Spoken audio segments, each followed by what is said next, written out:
mva mu musigiti nakira gakiza dore uwanjyanye mu rusengero bwa mbere nguriye ugasanga umuntu arashaka kureshya n'ubutunzi afite kuruta uko yareshya na Kristo yakiriye. Nukuri abakristo benshi bazi ko mu Isiraheli ariho mu ijuru, uba abantu baragusiganirwa ku gikanani iriya hirya. Mana data wa twese uri mu ijuru, amaboko yaduhetse niyo yaduhize, uriya yavaga gusenga Isa akamwirukaho n'umupanga. Ariko twaririmba ngo kuri kw'Imana si ubukene, nta bukene ngira, sindinjije narize, ariko umwuka wera ajya biganza. Umucyo wa Kristo wakumurikiye, ubutunzi bubi byangombwa bituma usabana, ntabwo bugutanya n'abantu muzaperereze. Niba ari ikintu cyiza kiryoha, ninde wababeshye se ko umunwa w'abarokora uvuga kuruta imirimo yabo? Umugisha musaba ntungana n'uwo mukorera. Uwo ukoreye uraza, ariko uwusabye ntabwo muzi ukuntu biryoha. Ariko uzi kubona umukene akoze ku munwa n'injoro n'ejo kubera wowe, akarya kubera wowe. Dufite abenjeniyeri b'ingeso baziremare imwe igatura hirya y'iyindi, ku buryo iyo umusuye kwinjiza muri karitsiye ingana nuko agufata. Bubatse utudugudu ahita gukubita mu kadugudu kari hirya hari akakubwira uti burya rero nubwo mba hariya ariko ntabwo iby'idini migendaho. Uzumva barokore babivuga, ruwo nigeze nsura rambwe uti ngewe rega buri y'iby'idini sinjya mbikomeza nti ngaho n'uduterime ngo muza aho dukorera ibyaha ariko aho twihanira ubusa aho dukwiriye kugaragaza nihe? Ari aho wakiriye naho warembeye, aho ukwiriye kwirata nihe? Itoroshi niyo yaba cya kindi cy'indege, kugira ngo wihishe umucyo ntiwikinga ku giti, uraryama. Iyo uryamye bakakumurika nta gicucu kigaragara, umuntu arakureba akagufata nk'ikidahari. Hari abantu tujya tureba baryamye bakarambarara, igicucu cyabo ntikigaragare ukagira ngo barakijijwe. Ariko iyo usuye amateka yawe urimenya ko nta mucyo w'Imana ugira. Bene abo bantu muzi icyo bamaze mu rusengero. Tuzambikwa ikuzo muri urwo rukundo. Imana ishimwe umuntu ujya muri icyo gihugu, Imana imumurikira kiri mu isi y'umwijima.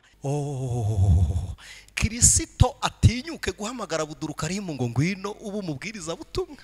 Mbega umucyo wa Kristo! Mana we nzibanira na wa Karamata. Ijwi ry'Umukanguzi.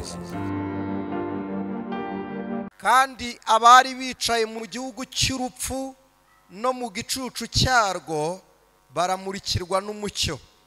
Yesu ahera kubwo atangira kwigisha avuga ati mwihane kuko ubwami bwo mu ijuru buri hafi. Amen. Mwakire neza iri jambo ry'Imana. Abantu tutaziranye, amazina nitwa Anicet Niyomugabo, nsengera kuri ADPR y'i Remera kuri paruwase. Hanyuma mfite madamu n'abana. Ngize umugisha wo kuba hano kandi dushimiye Imana kubw'abashumba bacu. Nukuri Imana ibaha umugisha. Iyo tugize umugisha tukabona aho tuvuga ubutumwa bwiza, impano ya Kristo muri twebwe ibikoze, kandi uretse n'icyo n'umugisha w'Imana tuba tuwandikiwe, kuko ndabizi ko uyu murimo uzaduhesha amakamba.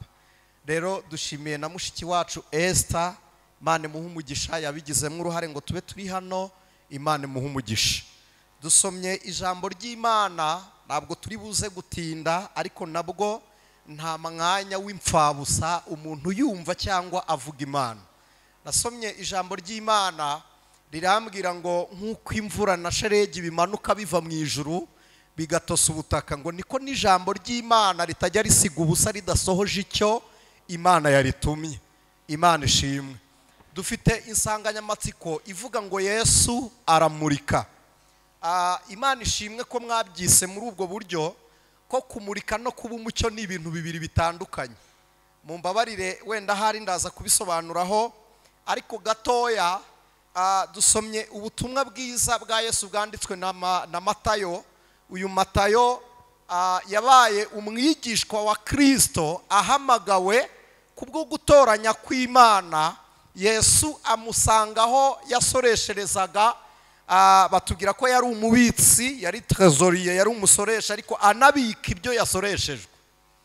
Ibyo yasoresheje Matayo muri we ntiyari yarigeze na rimwe yiyumvamo cyangwa ngo akangukire kumva ko azaba umubwiriza butumwa, ariko gutoranya kw'Imana no guhamagara kw'Imana bimuhitamo muri Kristo Yesu Imana irangije iramuhamagara. Hari uburyo nkunda uburyo Kristo yaducunguye akaduhamagara kubw'imbabazi ze nyinshi. Iyo tuvuga imbabazi z'Imana nyinshi, biragora kumvikana nyine ku bantu dufite imitima ikomeretse. Kumva ubwinshi bw'imbabazi biragora mu gihe utazitanga, ariko umuntu uzi kubabarira azi n'igisobanuro cyo kubabarirwa. Umuntu iyo azi kubabarira amenya n'igisobanuro cyo kubabarirwa.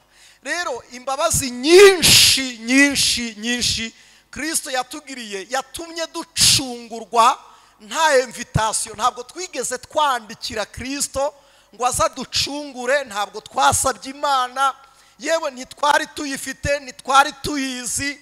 Uretse n'icyo ntitwari dufite n'intumwa muri twe twari gutuma ku Mana, ariko urukundo rurayipushinga, urukundo rw'Imana rurayihata kugira ngo tubabarirwe. Itwiyegereza binyuze mu buntu bwinshi. Nimvuga ubuntu ntabwo ndi kuvuga ubusa. Ubuntu abahanga babwita grace. Grace abize ubumenyamuntu, hari amavuta cyangwa ibinure biba mu maraso twita grace.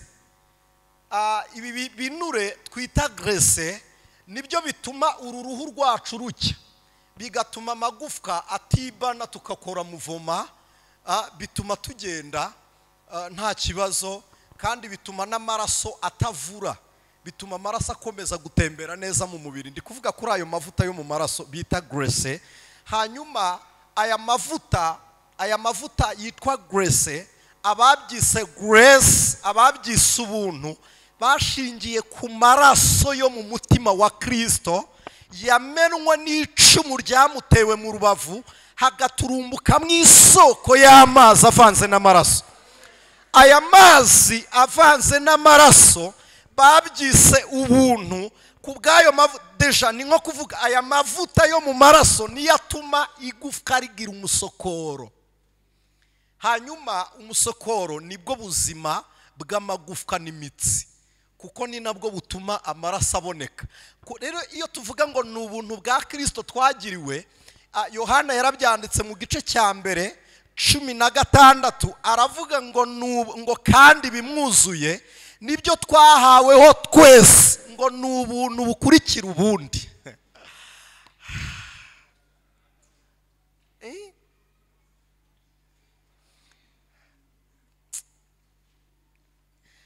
Hari ikintu kijya kimpa ibyiringiro n'umunezero, nuko nitugera mu ijuru tuzaganira ijambo ry'Imana ritari mu Kinyarwanda.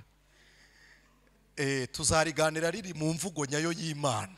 Ubundi mu Kinyarwanda ntibyumvikana, no mu Gifaransa ntibyumvikana, no mu Cyongereza birakennye, ariko mu mvugo y'abantu b'Imana, haleluya, mu mvugo abera bazaririmbamo tukabikiriza turirimbana nabo, bizaba bisobanutse.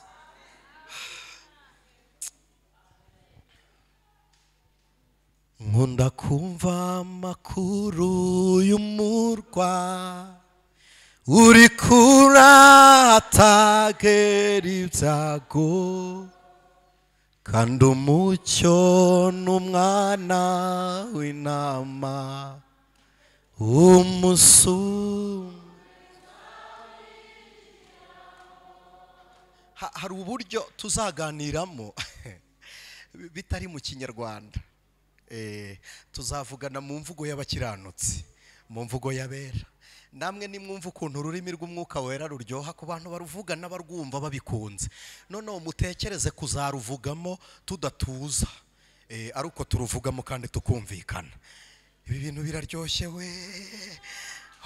Uwo munsi hazazurwa bapfiriye muri we, bave mu bituro nk'umucunguzi, bazahurira mu ijuru n'abazaba bariyo, nzaba mpari nanjye ukazahamagara amazina n'ayabebo Mana ishimwe mu gitabo cy'ubugingo ziko nzumva izina ryanjye nkitaba.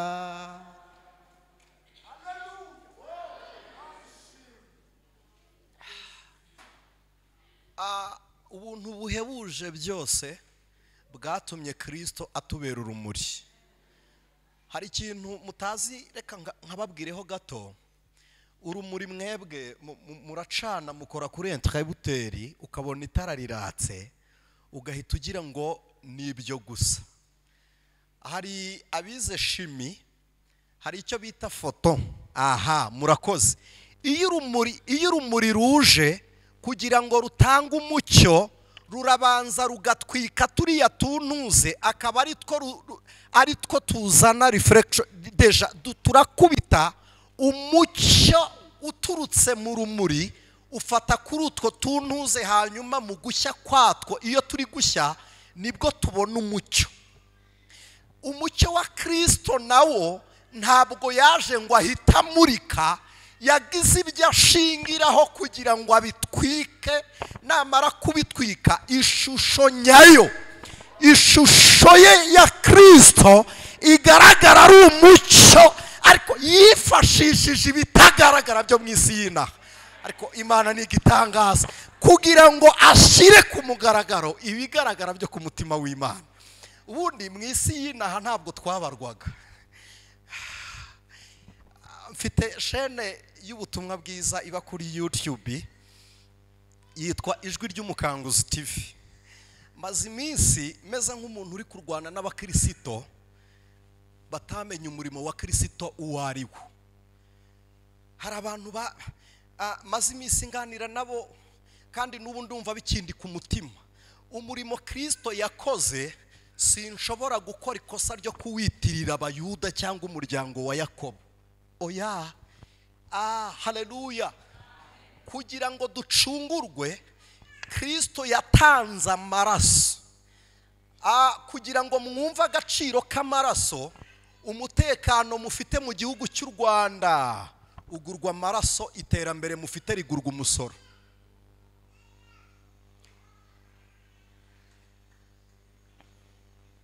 Iterambere ry'igihugu rigurwa umusoro abanyagihugu batanga, ariko umutekano w'igihugu ugurwa amaraso y'abitangira igihugu.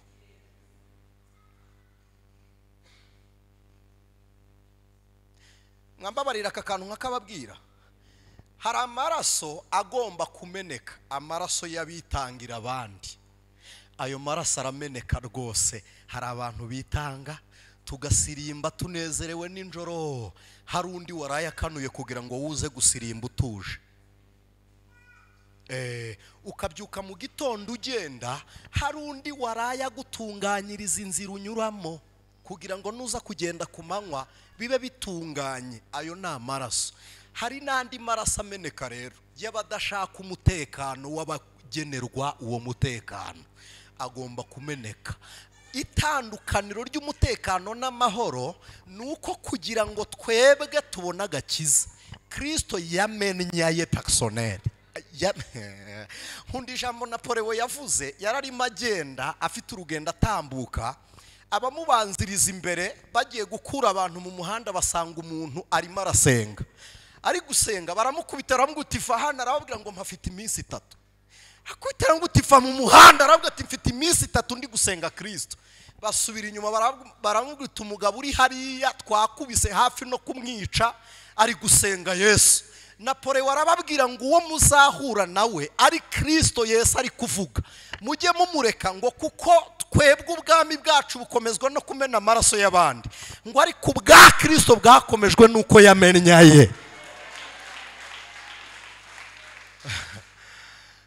Kugira ngo dusobanukirwe icyitwa ubuntu, ubuntu bwa Christo buratangaje. Shingira ku ngeso zawe, reba uburyo uteye, reba ukuntu uteye. Ubundi twebwe turagushuka, wagera hano tukakwita umuririmbyi, nibyo kuko niwo murimo ukora.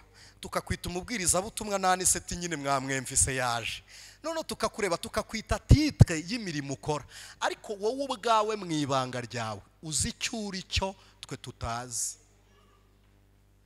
Iyo usuye kamera yawe urayizi, wifashishije gato hirya kuri WhatsApp ibyo uganira n'ishusho y'imitekerereze yawe, unyarutse gatoya ku bintu biguhuza utari mu rusengero, uwo ni we wowe. Wowe wo mu rusengero urasa neza, wambaye neza, uguwe neza, nukuri uratuje, ariko hirya urundi muntu.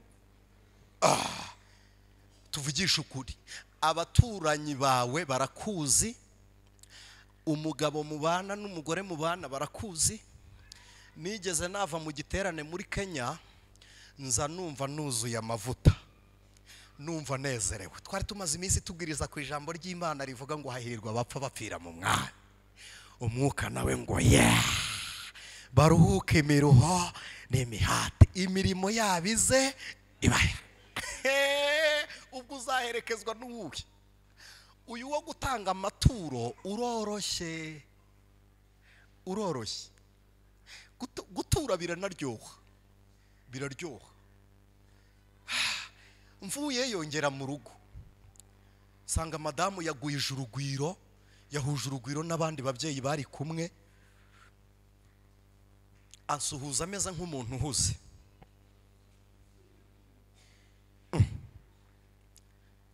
Ndangije suhuza n'abandi ndinjira, ngeze mu cyumba ndamubwira nti se ko namuhamagaye nkigera ku kibuga cy'indege, ngiye kuza ndamubwira nti wakiriyeho utuzi ngahita noga. Noneho mpageze ndamubwira nti se amazi wayatunganyije? Arambwira ati hoya. Ariko nabimubajije nyine nahindutse nagiye iwacu mu mubiri, hamwe Pawulo yavuze ngo iyo turi iwacu mu mubiri tuba turi kure y'Imana. Ndamubwira se nkurikiza ukuntu nsuhuje, ndamubwira se amazi yo buriya wayateguye? Aranyitegereza arambwira ngo ntayo nateguye. Arandeba, arangije arambwira ngo waje se ukabanza ugafungura, ubundi njyewe iyo naniwe ntabwo ndya. Yari abizi. Ndamwana ariko wahindutse, ndamwana icaraho tuganire, bite byawe? Hari ukuntu abantu bato nkanjye bagira n'igitsure, kuko ntiwabura imbaraga zitera igitinyiro ngo ubungana gutya ubure n'igitsure. Ndamwana ariko ubundi namunagane. Arandeba, arangije amfata ukuboko arambwira ngo ngwino nkwereke. Anyinjiza mu cyumba cy'abashyitsi, hari hashashe hameze neza. Arambwira ngo nubu uryamye uruhuke. Ndavuga nariko nirukanye abadayimoni muri Kenya, baza mu rugo rwanjye. Ndamwani kandi unkuye no mu cyumba, unzanye mu cyumba cy'abashyitsi. Arangije arambwira ngo ngaho ntiwavuze ncecetse se? Nawe wicara utuze nanjye mvuge. Mutega amatwi. Arambwira ngo nkurikije umugabo wavuye mwa runo rugo, uburyo twasenganye akadusaba intashyo yishimye, arambwira ngo uje none hasi uwanjye uyu ni umushyitsi. Arambwira ngo bugumye aha umugabo wanjye iyo yinjiye ntajya yinjira ababaye. Ngenda mponga mu maso, ntsindwa vuba sinjya nihagararaho, ngenda mponga mu maso. Arambwira ngo amazi nayateguye kare, ibyo kurya birahari, ariko ntiwajya gubanza amazi n'ibiryo utarambaza amakuru y'abana.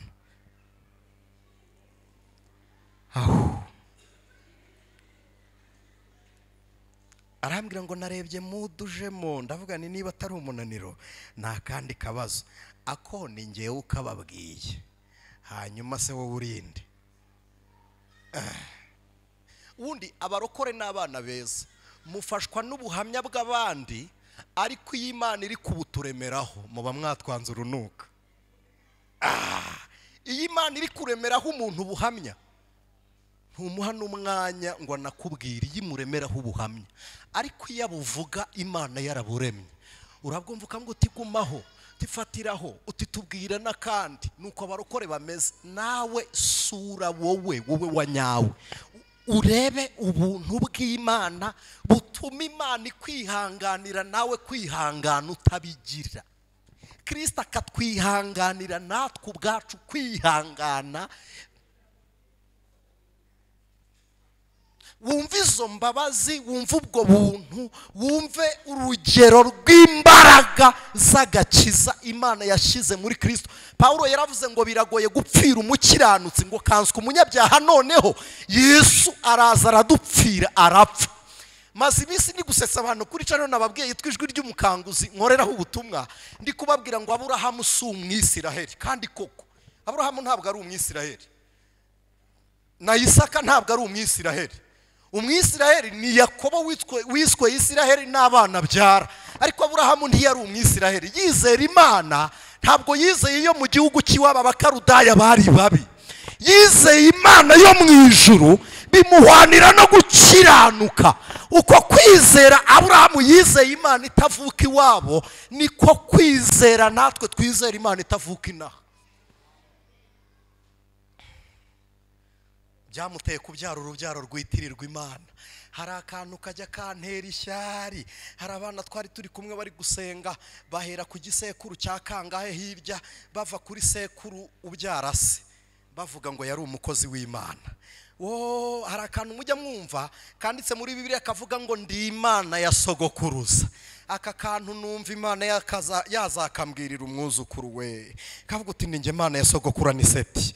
Yewe data we, Mana nyagasani we, yo uti ndi ni ya sogokuruza, ariko Imana izakavuge. Ntabwo bizi umwana wawe agiye guhura n'ikibazo ari umwuzukuru, Imana ikavuga ngo nibutse imirimo ya nyogokuru wawe. Uti ndi Imana ya nyogokuruza wawe Esther. Yewe data we, igiye kuvuga ikavuga kwa data, nahomba we. Nagiraga data wacu wajya gusenga nyina mu gitondo, kabyuka ati ndakwambaza mama nyirabuhinja w'Imana yaciyemo mbaho wantungishije ibere ntararyo nshyira ku butaka mbarizwa. Yavugaga ibigambo byinshi. Ubu bavuze Imana ya data nahomba n'ukuri. Ariko Imana muyifiringe, muyumve, muyirye ku buryo izajya ibitirirwa, ku buryo Imana izajya ibitirirwa. Hari uburyo ejo bundi umuhanuzi aheruka kunsura n'umusaza twasenganye witwa Papa Sari, mageze mu rugo aravuga ngo Imana ikijije akana kwawe ngo kubera imirimo yikorera. Ndavuga ntantuka, batangiye kurya ku nyungu zo gusenga. Nibura umwe batangire babone ku ngaruka nziza z'ubuntu twagiriwe na Kristo. Nihuta ngasoza, uyu mugabo witwa Matayo, ubundi Matayo birasobanuye ngo ni impano y'Imana. Yitwaga amazina abiri, Lewi biravuze ngo ni ugufatanwa. Kuvuga ngo ni ugufatanwa, hanyuma cyangwa se gufatana, gukomezanya. Ntabwo ntinda kuri ayo mateka. Uyu mugabo witwa Matayo yatunguwe no kubona Kristo Yesu amugezeho, arangije aramubwira ngo nkurikira. Nakunze uburyo Matayo yakurikiye Yesu. Ntiyamubwiye ngo mbabarira nongere nandike negure kwa Kayizari dore nshinzwe imisoro. Yaramurebye aramubwira ngo turajyana. Nuko mudakurikiye amateka wenda atanditsemo, ariko Matayo akimara kwakira agakiza yabwiye Yesu aramubwira ngo ubwo wampamagaye uze turarane iwanjye ntumire inshuti zose zibone ko nanjye uri umukunzi wanjye. Ko yumvaga umukoresha w'ikoro yaraciwe atazemerwa, aramubwira ngo ubu bakubonye iwanjye bavuga ngo iki, wambabariye ukansura, Uwiteka kugenderere agera mu rugo rwawe uburyo butuma abaturanyi bamubona, abo mukorana bamubone, abo muvukana bamubone. Matayo aramubwira ngo mbabarira dutahane nibura abantu bo mu rugo iwacu bakubone, n'inshuti zanjye zimenye ko tuziranye. Muri iri teraniro Yesu aramurika, nkwifurije ko inshuti zawe zimenya ko uziranye na Kristo. Matayo aravuga ati ubu bakubonye mu rugo iwanjye byagenda bite?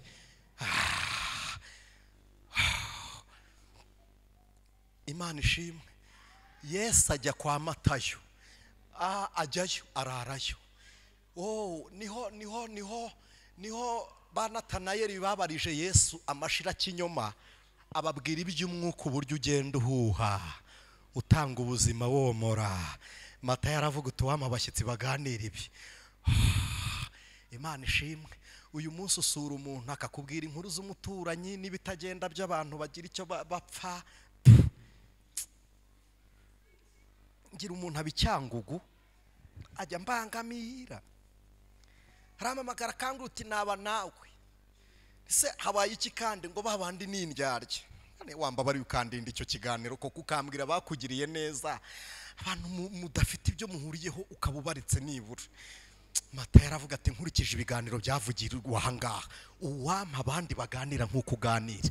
Ubundi ibiganiro by'ahambere umukristo yazaga nk'ubu tuvuye mu iteraniro riryoshye gutya naje muri gutanga amatangazo rega mu iteraniro rya kabiri. Naje muri gutanga amatangazo nabumvaga.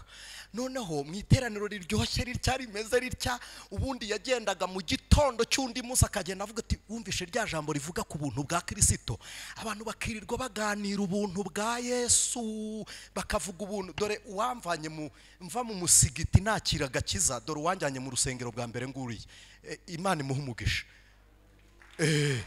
Nuko hari igihe ajya nyiyemeraho akambwira ngo ndicara ubwirize tugabane iminyago. Imana imuha umugisha. Hari uburyo twajyaga twicara tukaganira ku ndirimbo. Twajyaga dukunda kuririmba indirimbo ivuga ngo ndetse n'umwana muto uzi gusenga Imana ntabwo azagira ubwo. Twari dufite ibiteye ubwoba bituzengurutse. Amaboko yaduhekaga niyo yaduhize. Amaboko yaduhetse niyo yaduhize. Uriya yavaga gusenga Isa akamwirukaho n'umupanga. Ariko twaririmba ngo umwana uzi gusenga ntabwo azagira ubwoba.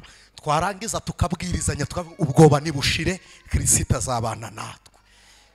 Twaganiraga ibyo biganiro ndabyibuka. Twajyaga turushanwa gukizwa. Niko twari tubizi nyine tukarushanwa ko bwira nta muntu uvuze nabi nta nukoze icyaha. Wanyura imbere y'umuntu ubona ari bukubangamire ugahita uvuga uti wowe sinkureba. Nakijijwe nkunda kureba udufilime nakundaga udusobanuye cyane. Hari ahantu berekanaga filime ndi guhatana no gukizwa narebaga kuri Kristo ngahita mvuga ni kwa cinara Yesu.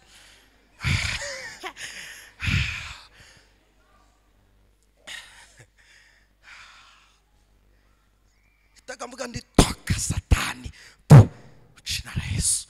Najya gusenga tukihana duhereye ku gato na kanini kandi wumva ufite ubwoba. Twageraga mu banyempano ngewe ntabwo ibi bintu nari mbimenyereye. Twageraga ahantu umuntu akakureba akakuguta iki kintu wagikoze ngahita mvuga nti Imana imenye ko nagikoze ubu n'umwuka yawuheza. Ngahita nihana nk'urengera umwuka nsigaranya ako kana nkanyibwira nti nukuri mbabarira ngaca bugufi nta kugira isoni zo kwihana. Mata yaravuga ngo najya mbona abashyitsi bameze nk'aba tukaganira ibingibi. Ibi bintu biraryoha nshuti z'umusaraba. Biraryoha kuruta ibindi mu buzima. Biraryoha kuruta ibindi. Hari igihe njya gufata urugendo runaka bitari biwe ngombwa ko mbona umugisha wo kwitwara nkareba umushoferi nkabaza umushoferi udakijijwe nka mwana urakijijwe cyangwa ntukijijwe. Undi agahita aza yirukanka nti ndi umukirisitu nkavuga ntubwo Yesu yagufashe genda nanjye niriranwe n'uyu. Hamwana indiriranwa n'uyu nkavuga ni ndakugaburira imbuto byanze bikunze. Ndazi gutamika imbuto Kristo adusaba ni uburyohe bw'imyitwarire y'umukirisitu. Hari ibintu bibiri dusabwa kuba umucyo no kuba uburyohe bw'imyitwarire y'agakiza. Imana ishimwe. Hamwana uyu munsi ndakugaburira imbuto nkwerera imbuto. Hari igihe mpura n'umuntu yarangiza akambangamira ngaseka. Narangiza nkanamubwira impamvu nge ntamubangamiye nkamwana si uko nshoboye si uko ndusha amahane si n'ikindi. Murabizi ko uyu murimo tugira abantu biyemera baba bashaka kureshya n'ubutunzi bafite. Ntimubizi se mwebwe inaha ntabahaba. Ugasanga umuntu ashaka kuresha na vewe itagendamo. Ugasanga ashaka kungana n'iduka acuruza. Ukajya kuragaho se ubaza ahantu nirirwa inyamata. Ugasanga umuntu arashaka kureshya n'ubutunzi afite kuruta uko yareshya na Kristo yakiriye. bene abo bantu uhura nabo. Noneho hari uburyo mureba nkamwana ntiyaba wari uzi ko nanjye ntoroshye, nkamwana niko nge nshishijwe bugufi na Kristo. Ni ukuri kw'Imana si ubukene, nta bukene ngira, sindinjije narize, ariko umwuka wera ajya biganza. Umwuka wera arabimanura, ibi muzamura ngo ndi umuhutu, umutwa, umututsi. Umwuka yaje ntunabyibuka, ntunabimenya, ntumenye urinde, ntibibaho. Ibi by'ubutunzi bugutanya n'abantu, umucyo wa Kristo wakumurikiye, ubutunzi bubi byangombwa bituma usabana, ntabwo bugutanya n'abantu. Muzaperereze, niba ari ikintu cyiza kiryoha ni ukubana n'abantu ufite, biraryoha kandi nta wanga kubana nawe. Ninde se wakwanga kubana nawe utunze? Ariko muzi ukuntu kugira inshuti y'umukire biryoha. Nta makuru mufite inshuti y'umusaraba. Mfite umugabo ujya ukunda kunyiyemeraho buri cyumweru cya nyuma cy'ukwezi ajya mu materaniro muri Korea n'umuryango we. Yarangiza akambwira ati ariko uzi kugenda mu ndege ugiye gusenga? Ariko uzi kubona imfubyi ifite ikibazo ufite uburyo wagikemura ukabihumure ryayo? Ntabwo muzi ukuntu biryoha. Ariko uzi kubona umukene akoze ku munwa n'injoro n'ejo kubera wowe, akarya kubera wowe? Arararara. Hari igihe njya manuka Icyangugu nkajya gusengesha imirimo, ngatonda ku murongo w'ubutayu bwa murya nkabwa umuntu wese utashye ndamutwara, mugende mumbwiriza nimuvamo munsabira umugisha. Ninde wababeshye se ko umunwa w'abarokora uvuga kuruta imirimo yabo? Umugisha musaba ntungana n'uwo mukorera. Uwo ukoreye uraza, ariko uwusabye ari igihe utinda, kandi nabwo hari igihe uba inkomyi y'amagambo wakurikije ibyo wasabye. Nawe ureba akanwa kawe ibyo uvuga umbwire ngo Imana izakemura ibihe.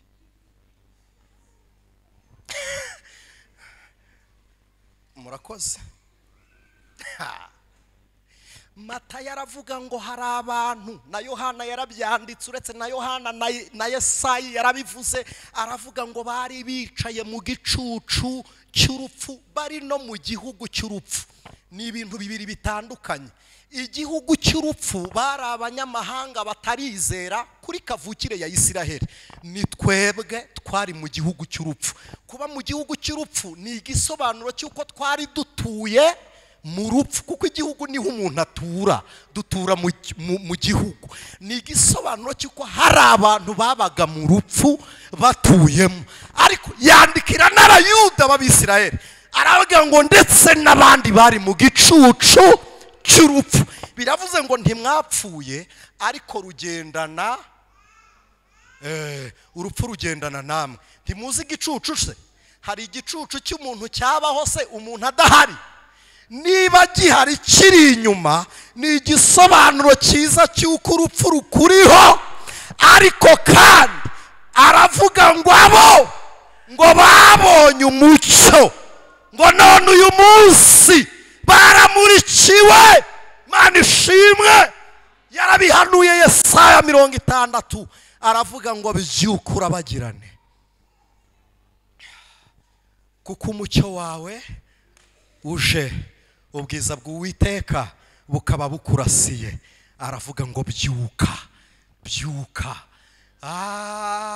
Hari abantu bari bagenda mu muhanda nijoro, umuhanda udafite aya matara yo ku muhanda acana, utayafite imodokari cyangwa moto cyangwa irindi toroshi rikaguturuka inyuma rikumurika. Hari abantu byabayeho ukabona igicucu cyawe gihise kigira gite?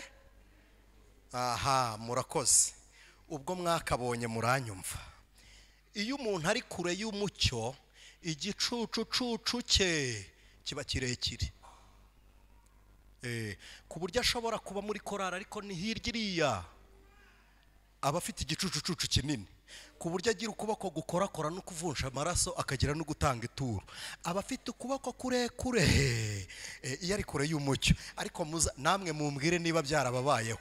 Iyo umucyo ugenda ukwegera, kigenda kiyongera cyangwa kiragabanuka? Mbariza umuntu muri kumwe ngo wapimwa bingana bite?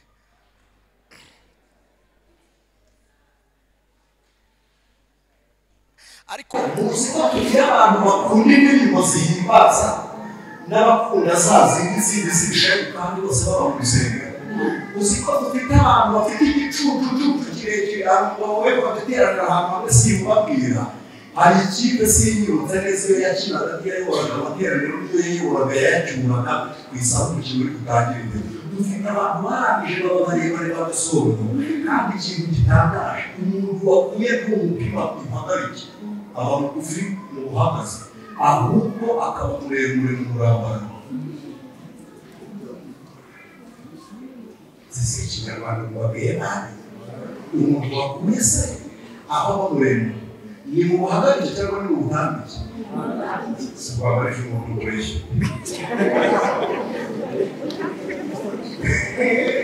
narakaye bayavuye ikigali bari kuvuga ngo bambaritse umucyo ni wo wonyine ugufasha hari ibintu biba ku muhanda bimurika bitagira umucyo bitagera n'urumuri ibyo bita utugarurarumuri hari abantu batuzi akagarurarumuri iyo kanyuzweho n'itara ry'umutuku gahita gatukura iyo kabonye iby'itara ry'icunga risa n'umuhondo gahita kaba umuhondo iyo kabonye itara ry'umweru gahita kaba itara ry'umweru ku buryo ukareba ukabona karamurika sibyo hari abakirisitu nabo bateye baco bamurika bitewe n'aho bageze niba ari umutuku ahita acana tanje niba ari umweru aramurika niba ari jone arahita amurika ukibaza umucyo we usa ku buryo akorana kubabarira zose dufite abakirisitu bamaze n'utugarurarumuri akagarurarumuri gatanga umucyo ariko bikawugira Christo rero ntashaka ko mutanga uwo mutagira uzasanga abakizwa mu rusengero abakristo afashwe n'ibavuguru bikavuga ati byari bitoroshye ariko muzategereze ko ahindurwa aho aryoherwa ariko ntaguhinduka ukibaza ko wavuze ururimi rw'umwuka iyo waririmbaga kuriya byagenze kumbi ntabwo ari wowe kumwe n'umuriro arangiza arafatwa umucyo umuritseho abahimba n'uwatanga ariko natandukanye nabo gatoya namuri kwibaza uyu ni we cyangwa se nigeze natega bisi haciyemo igihe ngiye kubona ngo umushoferi yari aturengeje umuhanda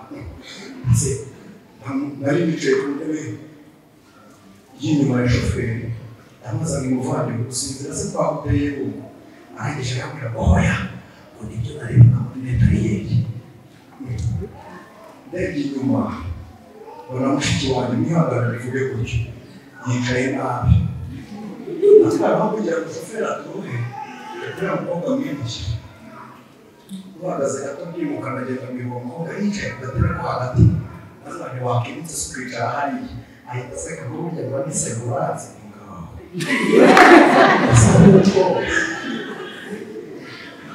nshaka kumubaza isambu wowe urazi izuba twahuriye umutima yanyabaza izuba ubu yamenyeye twahuriye uzi ko hari umuntu muhura ukurikije uko ameze ntitugire icyo kavuga ati hagire n'umuntu umenya ko tuziranye ugakarasa ku ruhande twese uri mu ijuru ngiye kubona nibuka ahantu na korari abamo na korari aririmbamo arayinyibutsa amakorari sinzi niba no mu Bugesera bihaba hari abantu bita bataka sanga burya nawe ngo yari umwataka aranguti ntabwo bizi ko njya nantona yandirimbo nsanga nyikunda kubi ndamubwira nti se ubihuza gute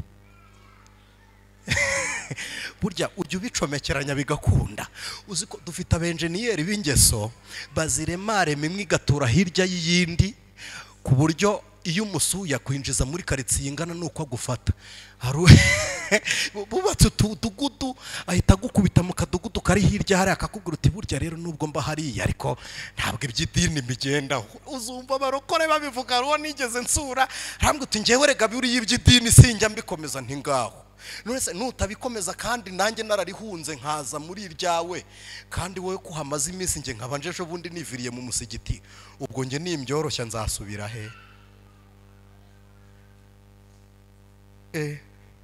Mana nyagasani we abakirisitu bamaze kubutugarura rumuri ku buryo afashwa akavuga ururimi rw'umwuka ariko atarahindurwa n'umwuka atagira umucyo w'umwuka umushakiraho imbuto maze mwadutse n'uduterime ngo muze aho dukorera ibyaha ariko aho twihanira ubusa aho dukwiriye kugaragaza nihe ari aho wakiriye n'aho warembeye aho ukwiriye kwirata nihe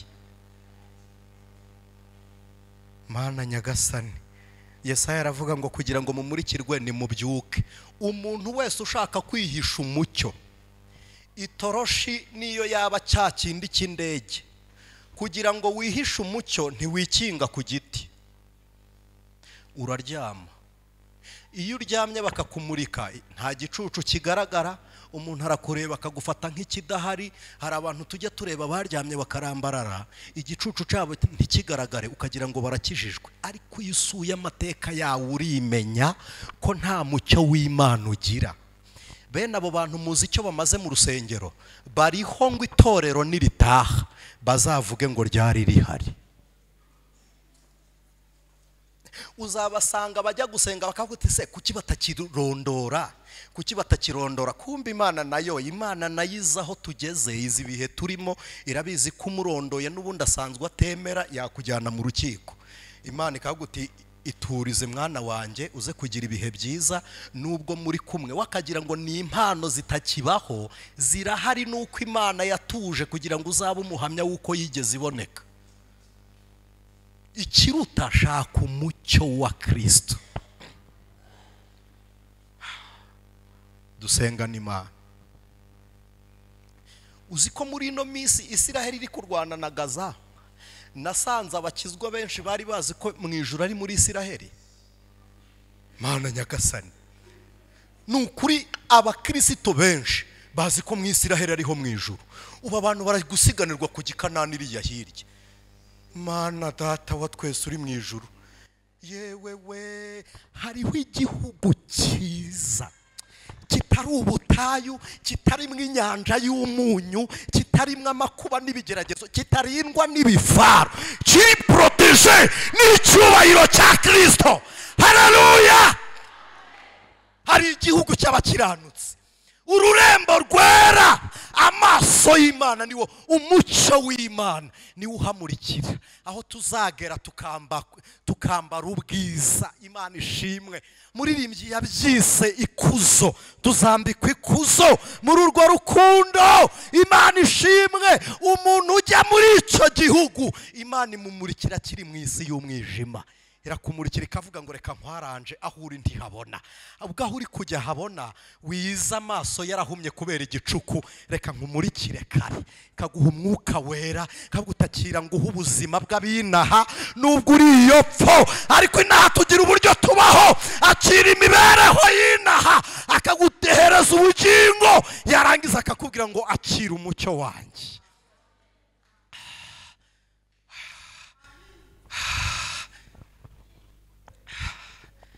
Shimiye Imana yatumurikiye mbere. Imana yaratumurikiye we, umucyo w'Imana waratumurikiye, tumenya Kristo Yesu. Ngewe simbikomora mu muryango, simbikomora ku nshuti.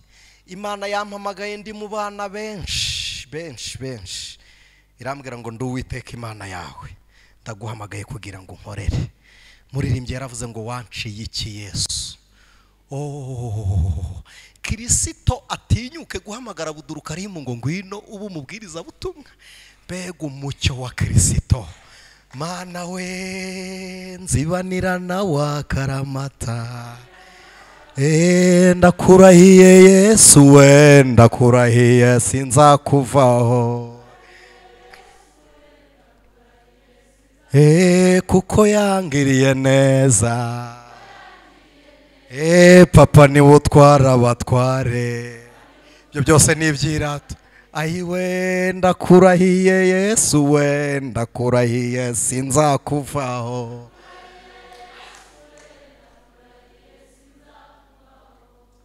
Ndagira ngo twisengere Imana. Aho warambaraye n'ingano y'uko ureshya urayizi. Hari abantu bajya bagira ngo iyo tubwiye umuntu ngo nahaguruke tumusabire inkomezi, hari abazi ngo baba bari kudefanda bavuga butumwa. Nukuri mwipfunwa n'iseti njya sinjya ipfunwe ry'uko nabwirije ntihagire umuntu uhaguruka. Ntuhaguruke utudefanda, bitekerezeho umutima wawe urihe. Umucyo w'Imana muraherukana, uherutse imbuto z'agakiza. None se wowe Kristo waba waramwakiriye? Niwumva iyo mirimo yari iri kure y'ukuri, uhaguruke dufatikanye gusenga. ntabwo mbitindamo. Namenye ikintu, abaganga ntibajya batanga ikinini ngo nibamara kugitanga ngo bajye gukubita indwara, barakireka kikaguma kivura. Niba ntawe uhari ndakureka iyo umwigisha acecetse ijambo yumvishe riguma rimuganiriza, kuko nge ngarukirijeho ariko umwuka arakomeza. Ariko mu kubaho kwa Kristo numvaga nakwinginga, niba umaze iminsi waracitse intege, yewe n'abadukurikiranye kuri social media nabo bapfukama tugasengana. Ibi bintu ntabwo ari waraza, umucyo wa Kristo ntushobora kumurika mu mutima utoroshye. Usaba kwiyoroshya, ibintu by'ubujerokoni ukabanza ukabireka, ibintu biri logikoma ukabireka, kuko ibindi bigenzurwa n'inyuguti, nta mubare ubigenzura, ibintu nta formule bibamo. Bisaba kwemera wirengagije ko hari icyo uri cyo, kugira ngo uhindurwe icyo Kristo ashaka kuba cyo. Niba uri mwari no teraniro, warambura ikiganza tukagusengera. Imana ibaha umugisha, Imana ibaha umugisha, Imana ibaha umugisha, Imana ibaha umugisha. None se reka mbinginge mwegere ejuru. Shaka gusengana n'umuntu wumva adaheruka imbaraga za Kristo. Reka nsabe aba bateye ibiganza hejuru, nimutere intambwe. Kamera nibazikureho barekeraho. Turasozanyije n'abari kuri social media. Shalom, shalom. Ijwi ry'Umukanguzi.